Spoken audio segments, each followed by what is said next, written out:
Now, for more on the economic relations between China and the US, let's bring in Marc Ross, founder of communications, content and commerce strategy firm Caracal Global. He was also a communications director for the US-China Business Council. Welcome to the show. Thanks for having me. Now, we know that the economic relationship is usually the one that tends to steal all the headlines. But what role do events like the China-US social and cultural dialogue play in relations between the two countries? Well, I think as we just heard, especially, I'm actually an adjunct professor at George Washington University, so it was very great to see the program there. But obviously, more and more students getting educated in both the US and China is wildly important. Sports play a vital role, entertainment and culture. This is a great gateway to open up more and more dialogue between our two countries. Now, we certainly saw that when it comes to things like education and innovation from the report that was just released. Just how important is that when it comes to branching that into other areas of cooperation? I think if you look at the big thing, I think what's interesting is that America generally is very interested. We want to meet more people around the world. China is a rising power and is very interested in learning some of the greatest new techniques and technologies, which many U.S. companies have. So it's a great opportunity for the two nations to connect. And I think looking long term, which I think is very important with this relationship, 10, 15, 20 years, it can only be positive to have more and more engagement.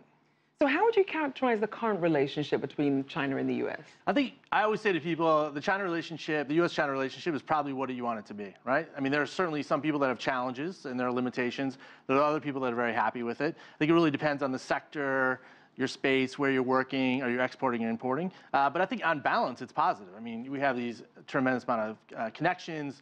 You're seeing Rex Tillerson will be flying over to Beijing, as you said tonight. And President Trump will be meeting with President Xi later on this fall. So on balance, overall, I think it's moving in the right direction. Now let's look at some of those sectors. Which ones do you think show the most opportunity for promise and progression? I think in the short term, when we advise our clients, we talk a lot about consumer good products, the Coca-Colas of the world, the Starbucks of the world, entertainment. I think what the NBA is doing is fantastic. So in those areas, a lot of tremendous opportunities. And I think if you're focused in that space, a lot of good space to grow and expand your business. Now, what about some of the issues that may be perhaps sticking points?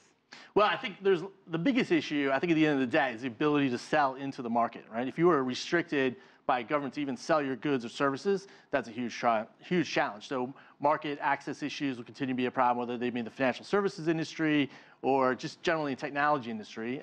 Those will be sticking points for sure. So how those get sorted out and will each side show patience, those will be kind of critical. Now, there does seem to be a disconnect between what happens in Washington versus some of the action that we're seeing from individual states who want to see closer ties with China. How do you think all this is affecting relationships both for Chinese businesses and U.S. businesses? Yeah, I think the further you get away from 1600 Pennsylvania Avenue, America is very interesting. So, I think what's happening, I grew up in the Midwest, and I think you see Governor Rick Schneider, what he's done in Michigan, he's made several trips to China. Totally different story. There's a lot of engagement at the state and local level for investment. I think as more and more Chinese companies and government delegations, I try to encourage them to spend as little time as possible in New York and D.C. and see other parts of the country like St. Louis, Detroit, Minneapolis, and really start those engagements. So once again, I think the relationship, it depends where you're sitting, is kind of where the tension points are. Now, we know that each country has their own set of economic goals. We would know that Trump wants to put America first, more jobs for U.S. workers, and we know that China also wants to boost its domestic consumption.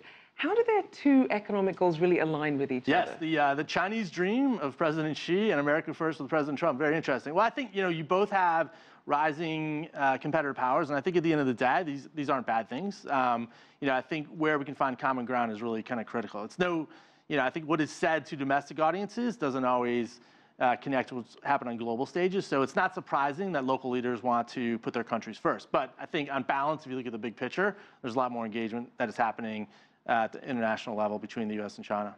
And so, as you said, this is something to really look at long term. How do you see this relationship developing? Well, yeah, I think if you're in this space, you have to be generally optimistic and forward-looking. So I think it's, there's definitely going to be, it's not surprising that the two biggest economies in the world are going to have friction points. It's not surprising that there's competition. It's not surprising that the U.S. and China see the world differently in terms of geopolitics. So, I think taking a step back, looking at the big picture, and expecting that there is going to be friction, taking a little bit of heat out of the conversation is really kind of key for everybody. And I think looking long term, it's not surprising that China wants to have a more active say in the world. And the U.S., needs to work within those bounds, especially if we can find a competitive space where both countries can compete on a level playing field. All right, well, thank you so much for your insights, Marc Ross of Caracal Global.